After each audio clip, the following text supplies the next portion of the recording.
Wala nang urungan mula sa impeachment. Ito naman ang paniwala ni Senator Alan Peter Cayetano matapos ang anyay simbolikong panunumpa kagabi ni Senate President Chis Escudero bilang presiding officer ng Senado bilang impeachment court. Tinutukan yan ni Raymond Dadpaas. Aminado si Senador Alan Peter Cayetano na isang malaking hakbang tungo sa pag-convene bilang impeachment court ang nangyaring panunumpa kagabi ni Senate President Francis Chis Escudero bilang presiding officer ng impeachment court. Paliwanag ni Cayetano, hudyat ito ng pag-constitute nila bilang isang impeachment court.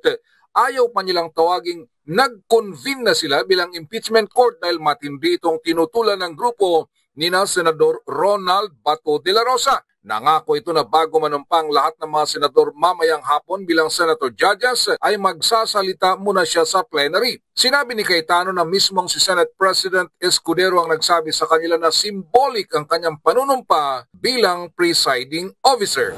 Yung mga issues na lang ang isa-set up. That's why nga importante at mahigit na sa symbolic yung constituted. Kasi once you constitute it, hindi basta't mamamatay yun. Diba? Then you'll have to either have a verdict or have a reason bakit matatapos ang trabaho ng impeachment. Umaasa si Senador J.B. Herz ito na makatutulong ito upang mapahupang akusasyon ng publiko na ang Senado ay dinedelay o hinaharang ang proseso ng impeachment.